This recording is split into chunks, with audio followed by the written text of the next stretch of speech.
and today I'd like to bring you a quick review, I guess, I will try, of this book here. This is War and Peace by Leo Tolstoy, a book that I've wanted to read for quite some time. I wanted to get another classic in before the end of the year and had quite a few larger books on my schedule. I decided to go with this one. This deals a lot with the Napoleonic era, and that is an era I'm very, very interested in. I have been reading the Bernard Cornwell Sharp books. I like watching movies like Waterloo, and this is a sweeping epic, and it does a lot of things that I really enjoy in literature, which is look at bigger themes and really ask questions of the reader.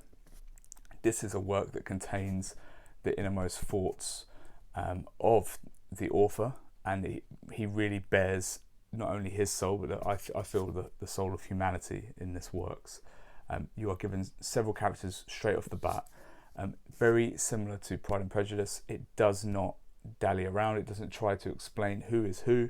It leaves it up to you to kind of grasp that early on. And I know the biggest criticism I've ever heard of this book, believe it or not, is not its length, and it is about 600,000 words and about 1,400 pages, but it is in that there are lots of characters, and true to the kind of Russian nature, they have lots of titles, they have lots of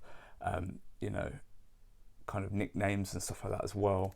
So it does take a couple of hundred pages to kind of grasp who is who and who the players are. Now, Tolstoy doesn't really narrow the amount of characters in this book. It's an open works, and I feel that it takes 600 or 700 pages really until you really know who the main characters, the movers and shakers of this story are. But wow, the investment by that point, and obviously it does help to have the breathing room of this many pages, but I can tell you now, there's no real wasted time in here, other than part one of the epilogue, which at that point, you're 1,200-1,300 pages in. You couldn't have really trimmed this very much. What Tolstoy has to say here is so profound.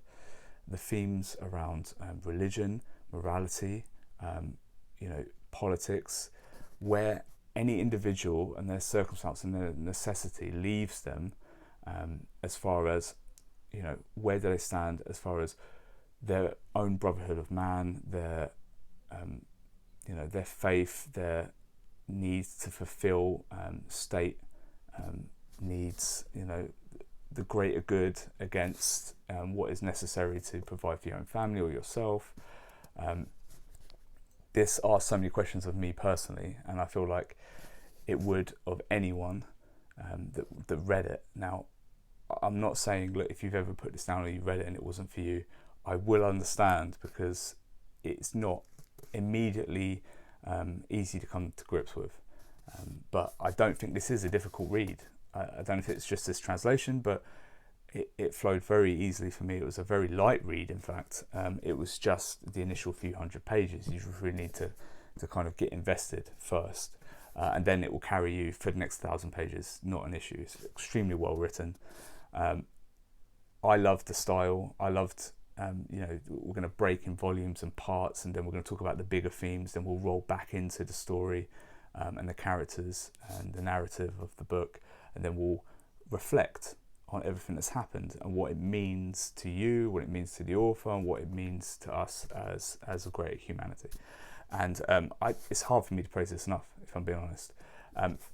There are failings in the work, and it is an older book.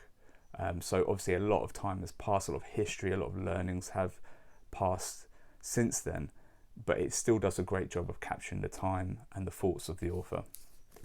I'm actually going to give this book a 4.8 out of 5.